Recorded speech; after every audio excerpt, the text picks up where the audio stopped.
What's your stake in this, cowboy?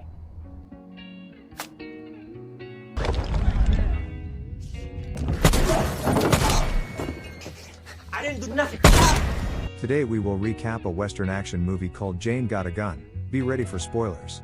The movie opens in 1871, with Jane and her 5-year-old daughter Katie living in an isolated house in New Mexico territory.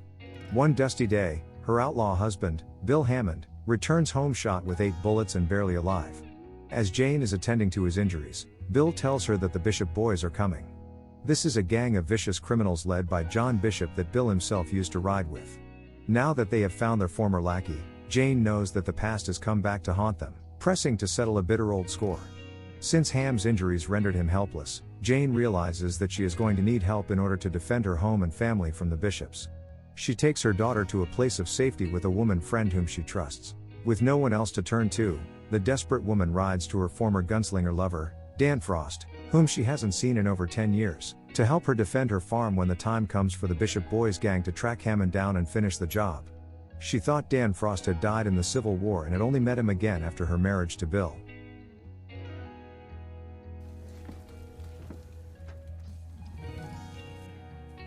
Didn't I make it clear last time? You ain't welcome here, Jane.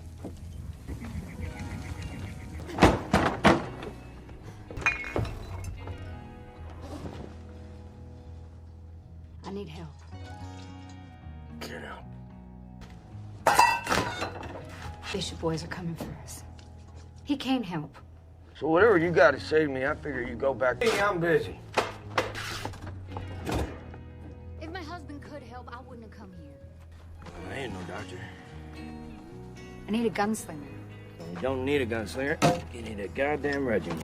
Dan refuses to help because he's still bitter that Jane left him for a criminal, Hammond. The leader of the Bishop boys is interrogating one of Hammond's fur trade associates about his whereabouts. Bishop clearly remembers Jane and intends to track them both down. Rebuffed by Dan, Jane rides into town to purchase guns and other forms of assistance. She finds the posters of wanted criminals with a bounty on everyone's head, including Hammond. We see in the flashback how Jane came to know John Bishop and his gang. After Dan enlisted in the Confederate Army and failed to return home for 4 years, Jane and her daughter Mary placed themselves under John Bishop's protection to travel west in his wagon. Hoping to ride west for John Bishop's party. What's your name? Jane Ballard. Husband? I had a fiance. He's dead. I think we can accommodate your request. Passage and protection. Most assuredly.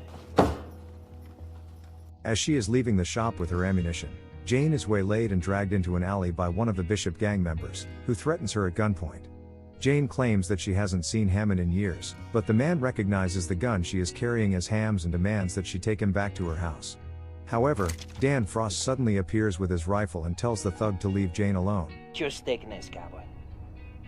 The gang member offers to split Bill Hammond's bounty with him. Dan feigns interest and listens, then Jane takes the opportunity to fire a shot into the thug's head, leaving the body in the alley. Jane and Dan ride back to her house. Ham is still alive but very weak.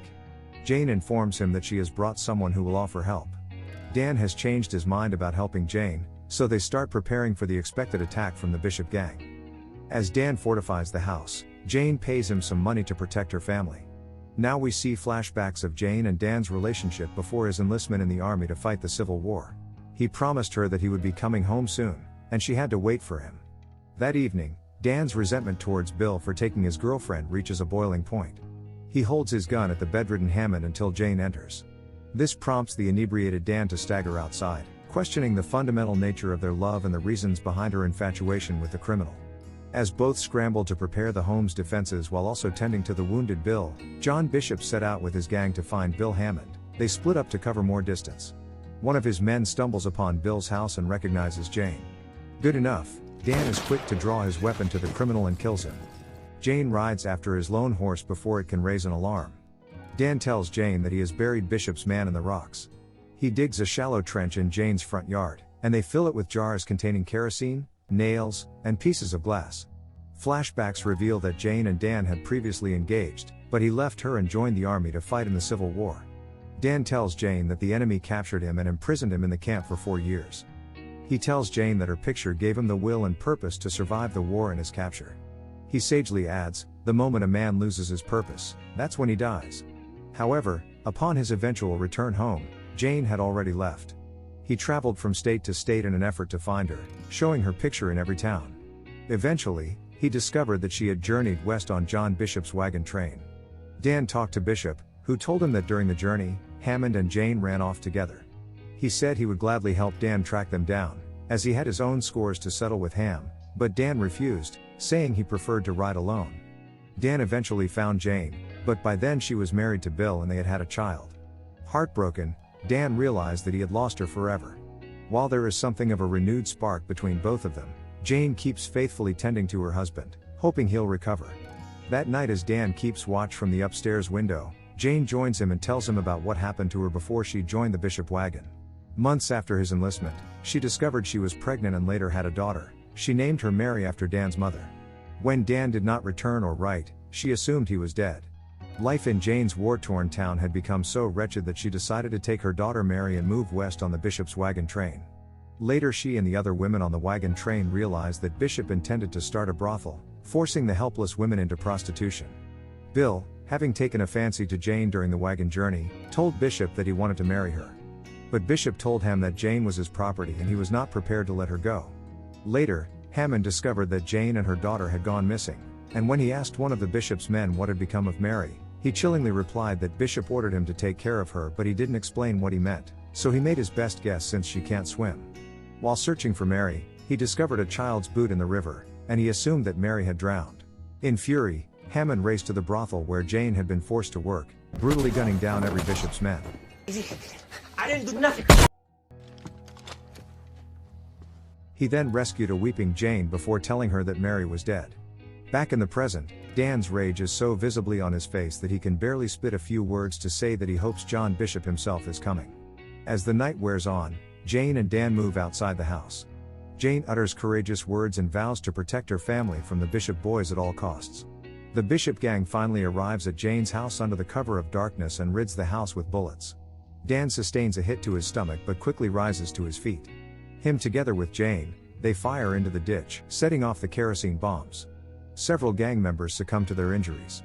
Both manage to move the dying Hem into a shallow storage space beneath the floor to protect him from the gunfire. However, the pain becomes unbearable for him, and he succumbs to his bullet wounds shortly thereafter. Despite his stomach injuries, Dan and Jane persist in their battle with the remaining gang members. In a climactic turn of events, Dan steps outside to clear the area.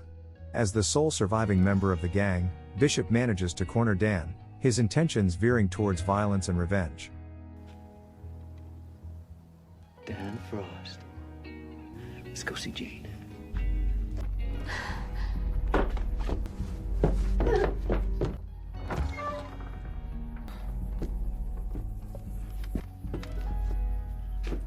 Where is she? Jane! Just as he is about to deliver the fatal blow, Jane stealthily sneaks up behind Bishop with her gun drawn on his head, causing him to drop his weapons in a desperate bid to save himself. John Bishop is at her mercy, so he attempts to persuade her against ending his life. In a shocking revelation, he discloses that Mary, whom Jane believed to be dead, is in fact alive and well residing somewhere. This revelation further fuels Jane's anger, and she repeatedly shoots Bishop, inflicting severe wounds on him. In the midst of his agony and unable to withstand the torment any longer, Bishop finally reveals Mary's location. Armed with this newfound information, Jane and Dan embark on a mission to the brothel, where they ultimately locate their long-lost daughter, Mary. Both parents experience an overwhelming emotional impact, filled with disbelief and elation upon finally encountering their long-lost daughter, Mary, whom they had thought was lost forever. Jane takes the posters of Bishop and his gang as well as their lifeless bodies to the sheriff. She secures a substantial reward for their killings, symbolizing a triumph over the darkness that had plagued her life. With their newfound family reunited and a fresh start beckoning, Jane, Dan, Mary, and Katie ride off together, leaving behind the scars of their past and embracing the hope of a brighter future. Don't forget to like and subscribe for more videos like this.